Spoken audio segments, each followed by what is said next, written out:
She redirected him to the canapes. Not a soft no, not a polite brush-off, not the kind of gentle rejection a man like Min-ho Kwon could reframe as playing hard to get. She looked up from her clipboard, clocked him the way you clock a stranger blocking a doorway, and said, without pausing her phone call, without softening her voice, without a single flicker of recognition, "This area is for event staff coordination. The main reception is behind you to the left." As she went back to her call, at his own gala, in his own building, an event his company paid for, Min-ho Kwon, heir to South Korea's most powerful conglomerate, a man who had never been redirected anywhere in his adult life, stood there for 2 full seconds. Not angry, not embarrassed, something stranger than both. Something that felt uncomfortably like the ground shifting under extremely expensive shoes. Young-woo appeared at his shoulder, having watched the entire exchange from 8 meters away with the focused patience of a man whose prayers had just been answered. Who was that? Min-ho watched her walk away. Already back on her call, already 3 problems ahead of this moment, already completely done with him. I have no idea. First time in his adult life, those words were true about a woman. And that, right there, that 2-second pause on a Tuesday evening in Seoul, is where this whole story begins. Not with a love letter, not with a grand gesture, with a billionaire standing in a corridor he owns, watching a woman in off-duty heels walk away from him like he was ambient furniture. If you already feel this story in your chest, hit subscribe right now and drop a comment below before we even begin. Team Min-ho or Team Sunshine? We read every single one. Min-ho Kwon has never chased anything in his life. Not a deal, not a person, not a single thing that required actual effort beyond showing up and being himself. He is 34 years old, the only heir to the Kwon conglomerate, and attention from the world, particularly from women, has been so constant and so automatic for so long that it has become genuinely invisible to him. Like oxygen. You don't notice oxygen. It's simply always there. The gala that evening was proof of this in real time. Before Min-ho crossed the threshold of the ballroom, 3 things happened. A woman near the champagne table straightened her posture. Another laughed, a half-second too early, at something he'd barely finished saying. A third reached out and touched his arm during a conversation he was not fully present for, and he didn't register the touch at all. His eyes were already somewhere else. His phone was already in his hand. His assistant was already leaning in with an update he absorbed without nodding. This is not a man performing unavailability. This is a man for whom availability from the world is simply the default state of existence. His closest friend and business partner, Young-woo, stood at his elbow with a glass of whiskey and the expression of a man watching a film he has seen 40 times and still finds mildly entertaining. Ji-yeon has been trying to get your attention all evening. Min-ho glanced across the room. Ji-yeon was beautiful, poised, and watching him with the calibrated patience of a woman who understood that waiting was a strategy. He took this in with approximately the same emotional register as noting the weather. Has she? Not a question, not a sentence, really. He looked back at his phone. Young-woo exhaled the sigh of a man who is extremely well paid and extremely bored simultaneously. One day, he said, "You are going to meet a woman who genuinely couldn't care less about Min-ho Kwon, and I want front row seats." That will never happen. It happened 11 minutes later. She was at the east edge of the ballroom, standing near a load-bearing pillar with her heels sitting neatly beside her left foot, clipboard in her right hand, phone pressed to her ear, mildly irritated about something involving the catering. She was not networking. She was not drinking. She was not performing for the room in any direction. She was working because she had built and run this event, and the heir to the Kwon conglomerate did not exist to her. Min-ho noticed her the way he never noticed women, because she was the only body in the room not orienting toward him, not consciously avoiding him, just genuinely pointed elsewhere. He approached. This was automatic. He ran the standard move, smooth, unhurried, the half-smile that had worked without exception for 12 consecutive years. She looked up from her clipboard. Her eyes did a single efficient pass. Registered him. Filed them under. Not relevant. This area is for event staff coordination. The main reception is behind you to the left. Back to her call. He stood there. Young-woo appeared. The exchange you already know happened. What you don't yet know is what happened on her side of it. After the gala wrapped, after the last vendor had been checked off and the final walkthrough completed, Sunshine Mitchell sat in the venue's back corridor with her shoes back on and her clipboard balanced on her knee and called Kezia. Kezia was her best friend and business partner, the person who had known her since before Seoul, before the rebuild, before the rule. She answered on the second ring the way she always answered, already in the middle of a thought. Full debrief, Sunshine said. Florals were late but corrected. East Bar ran low at 9:45. VIP section was flawless. Client is happy. Anything interesting? Kezia asked. Sunshine thought for exactly half a second. No, beat. Some guy wandered into the coordination area during setup. Tall, good suit. Looked like he'd never been redirected in his life. And I redirected him. She hung up, gathered her things. The camera, if there were a camera, would hold on her face for just a moment. Professional, composed, mildly tired, already thinking about tomorrow. She had filed him under irrelevant. She was wrong, but she didn't know that yet. That night, Min-ho went home to his penthouse, sat at his desk, opened his laptop. His fingers hovered for a moment above the keys, which was itself unusual. Min-ho Kwon did not hover. He typed the name of her firm into the search bar. Sunshine Mitchell Consulting. Her professional profile loaded. Jacksonville, Florida. Moved to Seoul 3 years ago. 0 outside investors. Built entirely alone. He read it twice. Closed the laptop. Sat in the dark. A woman had occupied his thoughts past midnight. In 34 years of life, this had never happened before. Here is what the audience learned slowly. The way you learn the important things about a person, which is sideways, through small moments, through what they don't say. Sunshine Mitchell is 29 years old, and she has a rule. One rule. Immovable. Built not from philosophy, but from a specific wound at a specific time that she has never fully spoken out loud to anyone except Kezia. The short version, because the full version takes time and trust to earn, which is the point, is this. The last man she let in convinced her to merge her early firm's resources with his startup. She trusted him with access. Financial, professional, personal. The specific access you only give someone when you've decided to believe in them. When he left, he took clients and contacts and left her with debt she paid back a loan over 2 years while maintaining the professional appearance of a company that was perfectly fine. Nobody in Seoul knew this. She came here to start over in a market that didn't know her history. This is why money doesn't move her. This is why status reads to her as data, not attraction. This is why she is warm and present and fully professional in every room she enters, and why nobody realizes they are only ever getting the surface. She rebuilt herself once. She came out harder. She came out sharper. And she came out with a wall so well constructed that most people never notice it exists because she is pleasant enough and capable enough that they never get close enough to find the edge of it. Min-ho Kwon does not know any of this. He is about to spend weeks unknowingly dismantling something it took years to build, using only his hands, and not realizing he's doing it until it's already done. The plan forms the way his plans always form, efficiently, without sentiment, with total confidence in the outcome. His assistant pulls everything available on Sunshine Mitchell. Public professional history, event portfolio, industry affiliations, client roster, which circle she moves in, which building she works out of. Min-ho reads it with the same attention he gives acquisition briefs. Thorough, clinical, 0 emotional investment. The plan is simple. He will position himself in her orbit, not obtrusively, never obviously, and create enough recurring presence to generate curiosity. Then he'll step back and wait. She will close the distance. They always close the distance. He has never once had to do more than this. Young-woo, briefed over lunch, stares at him for a long moment.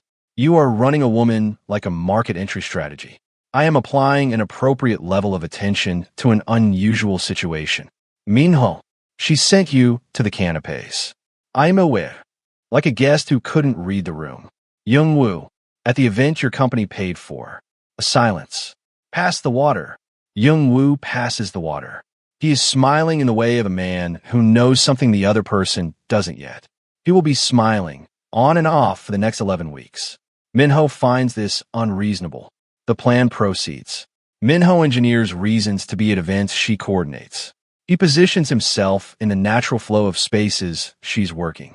Over 3 events across 2 weeks, Sunshine walks past him a combined total of 7 times while managing logistics and makes eye contact 0 of those times. Not avoidance. Complete, genuine, professional preoccupation with her actual job. He goes home after the 3rd event more unsettled than he has been since his first hostile acquisition negotiation at 26. This is new and unwelcome information about himself. On Sunshine's side, she finds out who he was at the gala. A client drops Min Ho's name in a meeting and she connects it herself. The man at the coordination pillar, the good suit, the redirect. She processes this for approximately 4 seconds. Then she calls Kezia. You know the man I redirected at the Kwan Gala? The lost tourist, Kezia says immediately. That was Minho Kwan. Silence. Then a sound from Kezia that is not quite language. Kezia. Sunshine. You sent the most powerful man in Seoul to find the appetizers. He was in the coordination area, like a confused wedding guest. I had a catering crisis. Sunshine Mitchell. Can we focus? Kezia is still making sounds when Sunshine hangs up. Sunshine is mildly amused. She goes back to work. She does not think about him again that evening. She has filed him under. Slightly more interesting than previously categorized, still not relevant. She is still wrong, but she's getting warmer. The accident happens on a Tuesday. Sunshine is coordinating a major corporate luncheon across town. Minho is in the same building for a board pre-meeting. He knows she'll be there. His assistant has been discreetly tracking her firm's public event schedule. This is research, he tells himself. This is strategic, and he overhears her in the corridor. Her voice is controlled, professional, but her florals vendor has canceled 2 hours before setup, and she's already 3 calls deep into the solution before most people would have finished processing the problem. She is not panicked. She is never panicked. But Minho has watched her work enough times now to know the specific texture of Sunshine in control versus Sunshine managing a crisis. There's a difference, small, invisible to anyone who hasn't been paying close attention, and he catches it. He makes 1 call. His family's hospitality division has standing relationships with every premium vendor in Seoul.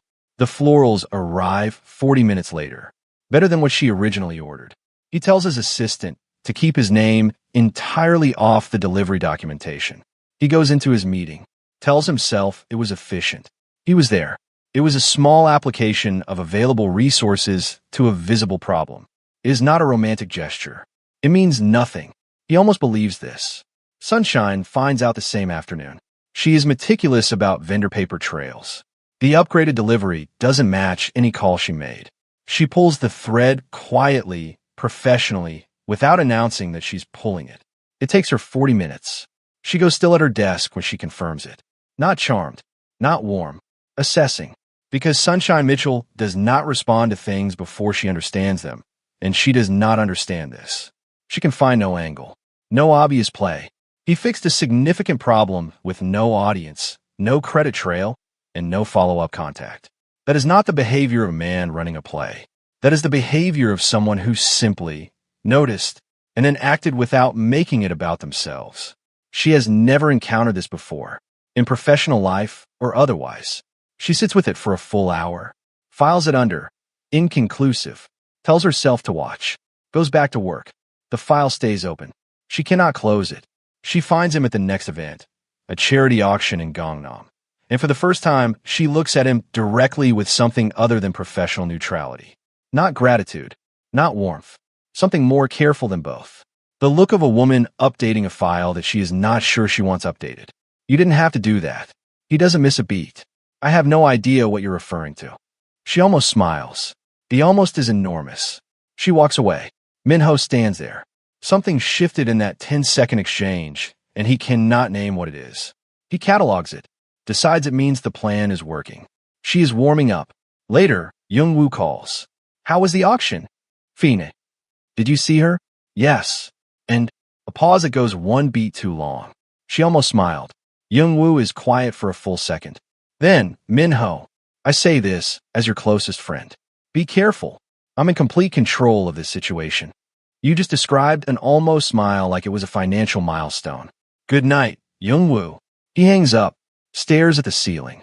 The almost smile is still there in the back of his mind like a song he can't stop hearing. He is in complete control.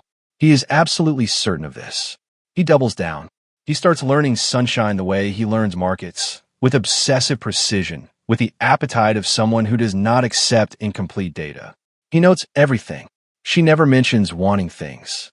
She mentions problems. A venue that keeps double booking.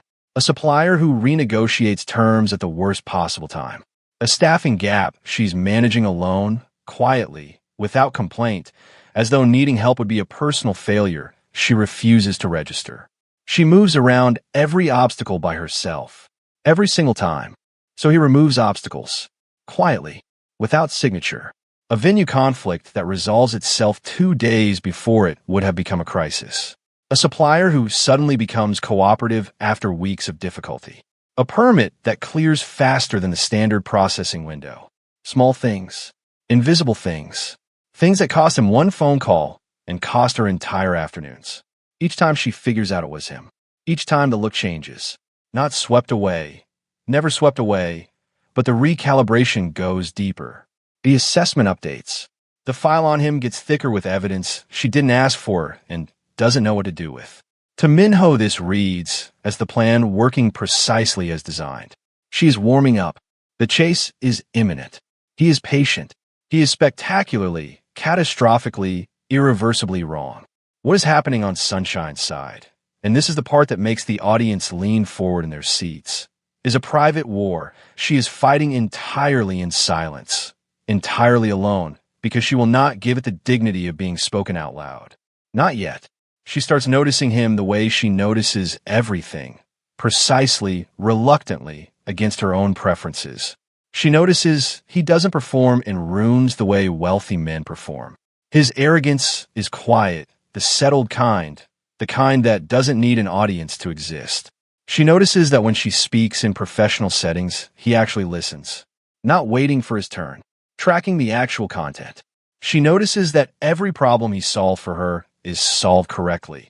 Not in the way a powerful man solves a woman's problem to feel powerful, but in the way a person solves a problem because they paid close enough attention to understand what she actually needed versus what she said she needed. That last distinction is the one that goes through the outer layer of the wall. Not the money, not the influence, the attention. Because Sunshine Mitchell has been the most attentive person in every single room she has ever entered. She sees everything, anticipates everything, solves everything, and not once, not in 3 years in Seoul, not in the 4 years before that, has anyone turned that same quality of attention back on her. As an offering, with no invoice attached. One evening she and Kezia are eating takeout in the office. 45 minutes pass. She says nothing about it. Then, as if it's a footnote, he fixed the floors thing. Kezia sets her chopsticks down with the deliberate slowness of a woman who has been waiting for this sentence for weeks. Minho Von. And the venue conflict last month. And the latte supplier issue. Silence. Sunshine. I know. Do you like him? The pause is exactly 2 seconds too long. Any shorter, it's a denial. Any longer, it's a confession. 2 seconds is the worst possible length. It is a woman fighting herself in real time and losing. No. Kezia picks her chopsticks back up, says absolutely nothing, smiles at her food. Stop, Sunshine says. Kezia keeps smiling. Sunshine stares at the ceiling. I hate that you know me, Sunshine says finally. I know, Kezia says warmly. Tell him. I'm not telling him anything. Why? Because I don't know what this is yet, and I refuse to hand someone a feeling before I've finished examining it. Kezia looks at her best friend, brilliant, precise, the most emotionally disciplined person she has ever known, and recognizes the specific expression on her face. It is the face of a woman who has already finished examining it and is not ready to admit what she found. She says nothing. She has known Sunshine long enough to understand when to push and when to wait. She waits.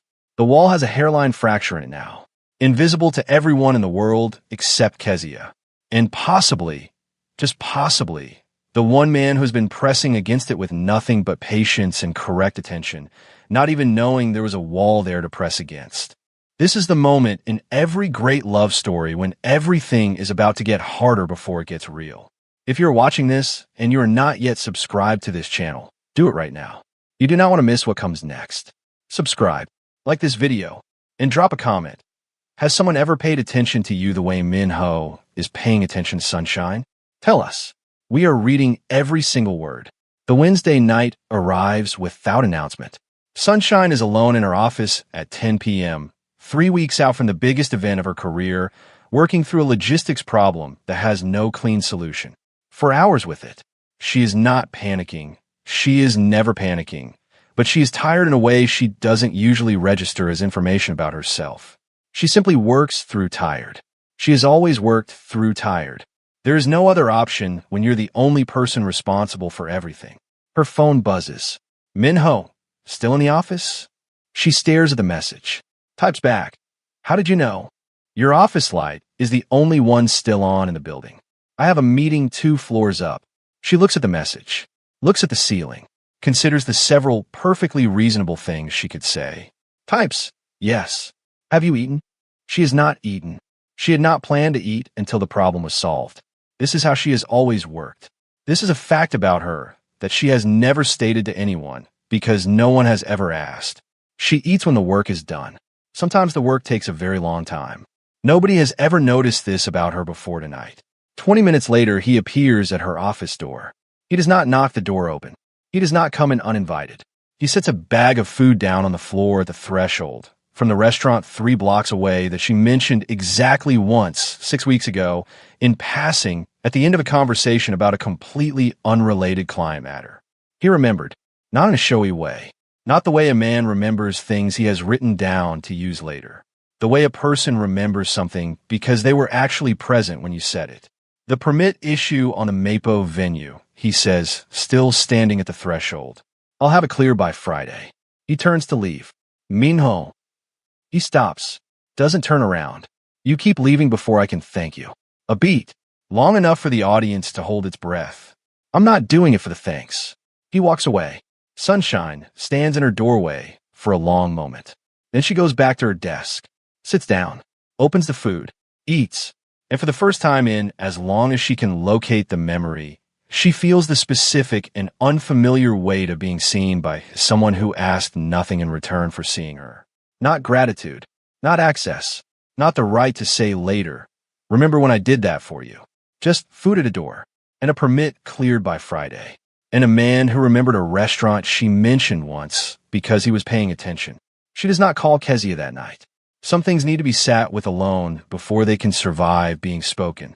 The next evening, she stays in her office past when she needs to. Her work is done. She stays anyway. Her office light stays on. He doesn't come. She packs up and goes to the elevator. Her face on the way down does something she would be furious about if she knew anyone was watching. Kezia finds out about the office light when she comes back for a forgotten phone on a Wednesday. 3 days later, discovers Sunshine sitting at a clear desk, laptop closed, hands folded, doing nothing. What are you doing? Working. Your laptop is closed. Pause. Thinking. Kezia takes in the scene with the efficiency of a woman who has known her best friend for 10 years. The dark building around them. The single-lit office. The closed laptop. The folded hands. The specific texture of Sunshine Mitchell doing nothing, which she has never once done in 10 years of friendship. Oh my God, don't. You're waiting for him. Kezia, I am warning you. You're sitting in a dark building waiting for a billionaire to notice your light. Sunshine Mitchell, the woman who once told me that waiting is something other people do. Get your phone and leave. This is the single greatest moment of my. Kezia gets her phone. She is grinning all the way down the corridor. Sunshine can hear it. It is a very loud grin. Sunshine sits for 10 more minutes after she goes. He doesn't come. She leaves. That night she calls Kezia. It is late. The kind of late that is its own admission. He had a board meeting run over, Kezia says before Sunshine can say anything. How do you know that? Because Young-woo told me. A pause that has several layers. Why is Young-woo telling you things? Because we've been texting for 3 weeks, and he is genuinely one of the funniest people I have ever encountered. Sunshine stares at the ceiling of her apartment for a long time. We're going to have a very serious conversation about this. Good night, Sunshine, Kezia says warmly, and hangs up first. Sunshine puts her phone on her chest, stares upward. Somewhere in Seoul, 2 floors above an office with a light she left on for no logical reason, a man made a phone call she didn't ask for and fixed a permit problem she was going to solve herself. She is not falling. She is absolutely not falling. The ceiling offers no useful feedback. The board meeting happens on a Thursday, and it is the moment Min-ho Kwan's internal accounting becomes impossible to fudge. Quarterly projections. High stakes. Numbers on a screen that represent decisions affecting thousands of people and several $billion. He is in his element, focused, commanding, running the room the way he has always run rooms. This is where he is most himself. This has always been where he is most himself. His phone buzzes on the table. His assistant. Sunshine's biggest event of the year, the one she has been building toward for 2 years, had a last-minute supplier crisis. Fixable with 1 call. Window. The next 18 minutes. He reads the message, looks at the board, looks at the projections. Excuse me for a moment. He is halfway down the corridor, already dialing, when he stops walking, stands completely still. He just excused himself from a $1 billion quarterly board meeting for a supplier problem. He stands in the corridor for a long time, runs the numbers on himself the way he runs numbers on companies he is considering acquiring. The data is comprehensive. The conclusion is unambiguous. He has been so focused on executing a plan to make her chase him that he missed, entirely without noticing, the moment the plan became irrelevant. He does not want her to chase him. He wants to be the person she calls first when something breaks. He wants to sit across from her at a table with no professional justification. He wants to know what she looks like when the clipboard is down and the event is over and she is simply herself with no performance required. He wants to be there when she eats leftover catering after the longest day of her year because he already made sure it was safe for her. He makes the call, fixes the crisis, goes back to the meeting, but something has shifted in the corridor and it does not shift back. That evening he finds Young-woo, sits down heavily across from him, says nothing for a full minute. I have a problem. I know. She was supposed to chase me. I know. That was the plan. It was a good plan. I know. Young-woo. Yes. I excused myself from the quarterly board meeting today. I heard. To fix her supplier problem. 1 second of silence. Then Young-woo loses it completely. Not a polite laugh. A full, unrestrained, completely unsympathetic loss of composure. He has to set down his glass. Min-ho puts his head in his hands. Young-woo is wiping his eyes. This, Young-woo manages, is the greatest thing that has ever happened to you. This is a disaster. Those are the same thing. I don't have a framework for this, Young-woo. I have never, not once, not had a framework. Young-woo looks at his best friend across the table. Min-ho Kwan, who has navigated hostile acquisitions, board revolts, and international negotiations without breaking composure, is currently sitting with his head in his hands because he realized too late that he is in love with a woman who started out as a project. Min-ho, don't. You already have the framework. I genuinely don't. It's called caring about someone. You've been doing it for weeks without a strategy document. Turns out you're very good at it. Silence. That's not a framework. That's just feeling something. Yes, Young-woo says quietly. It is. Min-ho sits with this for a long time.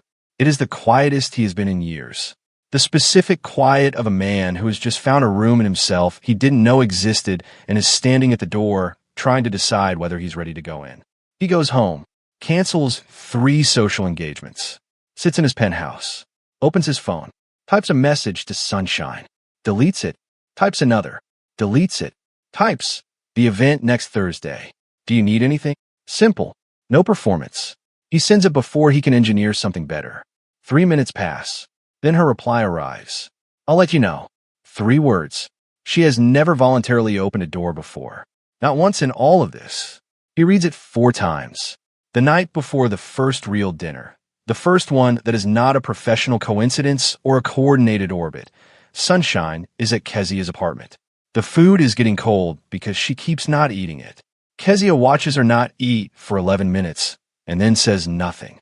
She has known Sunshine long enough to understand that some things have to come out of their own weight, not be pulled. Finally, I am scared. Kezia goes completely still. She has heard Sunshine Mitchell say many things across 10 years of real friendship. She has never heard her say that. Not once. Not during the collapse. Not during the debt. Not during the 2 years of rebuilding. Not during the move to a country where she knew no one. Of him. Of being wrong again. Of handing someone the architecture of everything I built, believing this time it's different, and not finding out it isn't until it's too late to protect anything. Is he the same kind of man? Sunshine is quiet. She thinks about every quiet thing he has done. Every obstacle removed without announcement. Every exit before she could thank him. The food from the restaurant she mentioned once. The permit.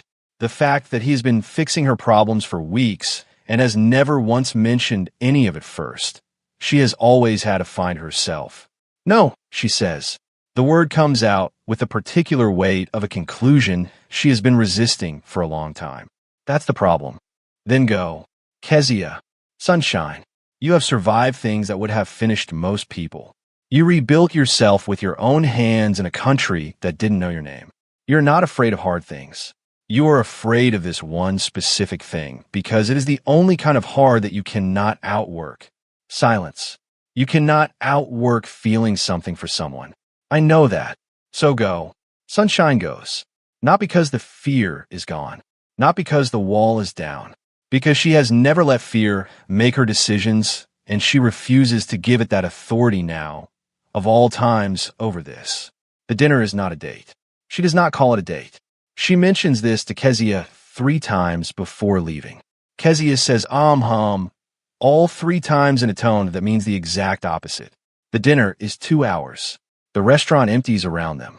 They talk the way 2 people talk when they have both decided, privately and separately, to stop performing. It is the first time they have been in the same room with no professional scaffolding to hide behind, and neither of them hides. He asks her real questions. She answers up to the edge of the wall and stops. He notices where she stops. He does not push. She notices that he notices. She does not acknowledge it, but something in her body language shifts, barely, in the way of a woman recalibrating in real time. Outside the restaurant afterward, on the pavement, in the kind of autumn soul evening that is cold enough to matter. Same time next week, he says. She looks at him. You're asking? Yes. He has never simply asked for anything. He has always moved pieces into position. This is the first time he has stood in front of her with nothing but the question. Yes, she says. She goes to her car. He watches her until she's inside. Stands on the pavement for a moment after she pulls away. Later that night, his phone. I had a good evening. He stares at it. Types back. Me too. 30 seconds later, her reply. Good. 1 word. He reads it like it's a paragraph. 3 weeks. For dinners. Texts that start professional and impersonal in the way of conversations that have lost their own boundaries without either person deciding to remove them. He learns that she laughs fully when she is not working, without editing it, without managing it. And he starts manufacturing reasons to make her laugh, not for the strategy of it, just because of the sound. She learns that he is different when Young-woo isn't in the room. Less composed, more uncertain. She finds the uncertainty more compelling than anything polished he has ever said. She does not tell Kezia this. Some data she is still keeping for herself. Meanwhile, Young-woo and Kezia have been texting for 5 weeks, and the conversations have become, at this point, a full separate subplot. Young-woo is reporting field observations. Kezia is providing context. They are both, in their separate ways, beside themselves with joy about this. Young-woo, over lunch, have you told her? Min-ho cuts his food. Told her what? That the plan ended approximately 9 weeks ago, and you have just been showing up because you cannot imagine not showing up. Pass the water. Min-ho. Young-woo, you smiled at your phone 4 times during this meal. I did not. I counted. I have the timestamps. Min-ho puts his phone face down on the table. Young-woo is already smiling. It is a very knowing smile. Min-ho finds it aggressively unreasonable. Kezia to Sunshine in the office one morning. You like him. We are in overlapping professional circles. Sunshine. And we have developed a collegial. You left your office light on for 45 minutes on a Wednesday and sat there with a closed laptop. I was decompressing. I checked the submit log. You finished at 8:47 p.m. You stayed until 9:32. Silence. I hate technology, Sunshine says. Tell him. I'm not. You don't have to tell him everything. Just tell him enough to let him know the door is open. Sunshine looks at her best friend. What if I open the door and I'm wrong again? What if you keep it closed and he's the one person in the world who deserved to walk through it? The silence that follows this is the longest silence Kezia has ever gotten from Sunshine Mitchell, which means it is also an answer. The end of their fourth dinner. Outside, the natural goodbye moment. He looks at her. She looks at him. Something shifts in the air between them that the audience has been waiting for. He starts to say something. His phone rings. Board emergency. He has to take it. He looks at her with the expression of a man who has just been interrupted by the worst possible timing in recorded history. She waves him off, professionally, graciously. He walks away answering the call. She stands on the pavement alone, watches him go, stands there for a moment longer than necessary. Then she takes out her phone and texts him. Handle your business. We'll finish that conversation. He stops walking mid-call, reads it again, turns around. She is already in her car. He stands on the pavement in the middle of a call he is no longer processing, reading a text that she initiated. She, who has never initiated anything, who has waited and assessed and held every card close, and understanding what it means. The door is open. She opened it herself. The confession happens on a Thursday afternoon. He had attempted to prepare with Young-woo's help. This was a mistake. Young-woo could not stop laughing at critical moments, and every suggestion he offered was either unhelpfully romantic or unhelpfully practical with nothing in between. Minho eventually sent him home. He shows up at her office with no food, no solved problem, no manufactured reason. Just himself, which is the most exposed he has been in front of another human being in his adult life. She looks up. Did something happen? No. Then why are you here? He sits down across from her. I came to tell you something, and I don't have a strategy for it. So I'm going to say it directly, which I understand is not how I usually operate. Her hands stop on the keyboard. The night we met at the gala, after you redirected me, I formed a plan. I was going to make you chase me. I want you to know that. I'm not proud of it, but I want you to know the honest origin of this, because you of all people deserve the honest origin of things. The room is very still. Somewhere between fixing a floors problem on a Tuesday and standing in a corridor outside a board meeting I was supposed to be in, I stopped executing a plan and started just showing up. Because I wanted to. Because you're the only person I have met in my adult life who made me want to be genuinely useful to someone rather than simply impressive to everyone. And I find that I want that. With you specifically. For a very long time. He runs out of prepared language and sits there. Sunshine looks at him for a long time. You're telling me this started as a game? Yes. Why are you telling me now? Because I would rather lose you knowing the truth than keep your attention without you having it. She stands, walks to her window, stands with her back to him.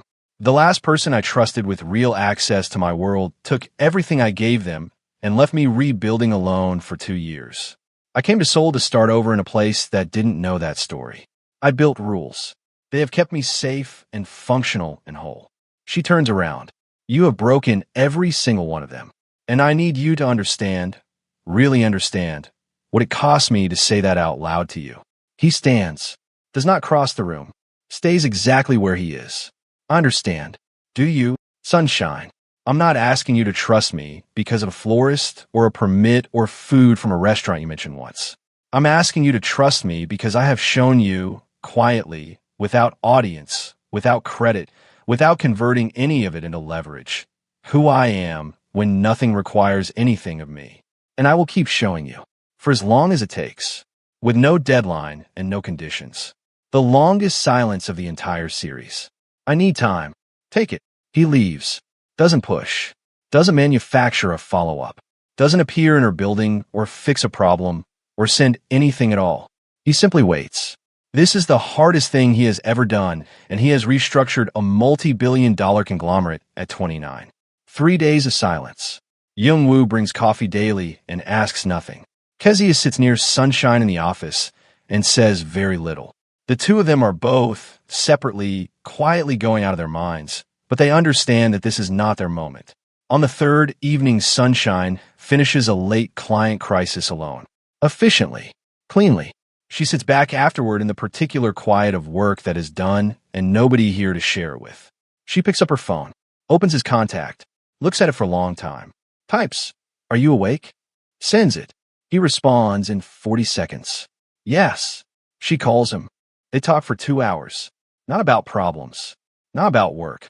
About Jacksonville and what it smells like in August, and her mother's voice, and the specific texture of building something from nothing and the pride in it that lives right next to the loneliness of it, and how she has never said that last part out loud to anyone except Kezia. He listens. He does not fix. He does not advise. He does not offer a resource or a solution or a reframe. He simply listens completely, attentively, in the way she has always listened to everyone around her and no one has ever listened to her. At 3 a.m., she says, "I have to sleep." "I know. Minho." "Yes. I'm still scared." "I know. I'm going to do it anyway." A beat of silence that contains several years' worth of weight on both sides. Sunshine. What? Thank you. She hangs up, lies back on her couch, stares at the ceiling. Kezia texts from the next room. She fell asleep on the couch 3 hours ago waiting. Well, Sunshine stares at the ceiling for one more moment. Go to sleep, Kezia. Sunshine Mitchell. Good night.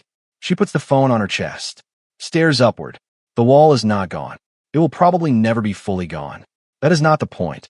The point is that she has chosen deliberately, with full information, with both eyes open, to stop standing behind it alone. That choice, for a woman who has made every hard choice alone for the last 7 years, is the bravest thing in this entire story. The biggest event of her career runs flawlessly. 2 years of work executed to the last detail. Sold out. Precisely managed. Minho is in attendance as a keynote speaker, and he watches her work the full day. He has watched her work many times. Today is different.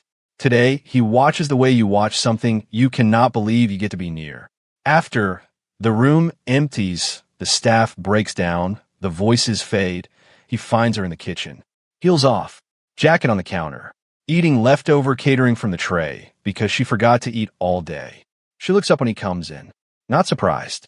He sits across from her without being invited, steals a piece of rice. That's mine. I know. They eat in silence for a moment. You didn't eat all day, he says. I never eat on event days. I know. I always make sure something is saved for after. She looks at him. He says it like it is the most ordinary thing. Like of course he arranged it. Like of course he has been doing this. Like of course he noticed a detail that small. She sets down her fork. I want to keep doing this, he says. Stealing my food, showing up for you. I know you don't need me to. I know. I want anyway. For the rest of my life. Sunshine Mitchell looks at this man, who walked into her life arrogant, self-satisfied, completely certain of his own gravity, and sees the man he chose to become when nothing required it and no one was watching and it cost him something real. She thinks about the wall. What it cost to build? What it cost when she trusted the wrong person? What it cost to rebuild alone? She thinks about florists and Wednesday nights and food from a restaurant she mentioned once and a man who kept leaving before she could thank him. You know, she says quietly, you were supposed to be easy to ignore. I know. I'm sorry. No, you're not. No, he agrees. I'm not. She reaches across the prep table and takes his hand. He reaches into his jacket pocket with the other hand, sets a ring on the table between their takeout containers. No box. Noni. No production. Just a ring on a kitchen prep table at 1 a.m. between two people who are underdressed and exhausted and completely certain. Marry me. She looks at the ring. Looks at him. Yes. From the doorway, Youngwoo and Kezia, who have apparently been standing in the corridor for the better part of 10 minutes, erupt simultaneously. Youngwoo is filming on his phone. Kezia is crying and laughing at the same time in a combination that shouldn't be physically possible, but is. Minho looks at the ceiling. Sunshine puts her face in her hands. How long? Minho says, have you been standing there? Youngwoo, still filming, since the rice. Kezia, still crying. She took your hand first. I saw it. Sunshine took his hand first. Kezia, I will terminate your contract. You reached across the table, Sunshine. I'm going to need both of you, too. Young WOO, are you getting this? Every frame. Minho looks at Sunshine. Sunshine looks at Minho. They are both failing completely at not smiling.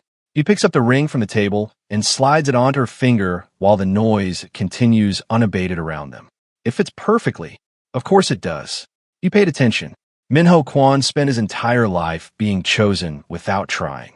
He had to try, really try for the first time, to understand what it meant to deserve someone.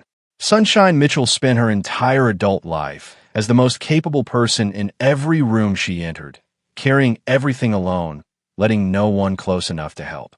She had to meet the one man who figured out how she worked without asking her to explain herself, before she understood that being truly seen was not the same as being exposed. Neither of them saw it coming. He was supposed to make her chase him. She was supposed to keep filing him under irrelevant. He left a board meeting for a floors problem.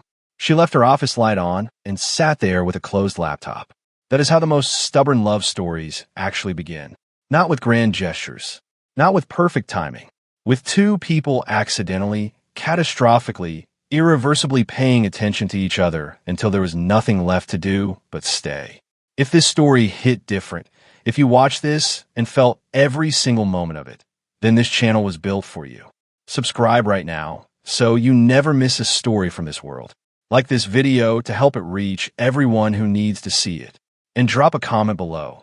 What was the moment you knew Minho was completely, helplessly done for? We read every comment. Everyone. See you in the next story.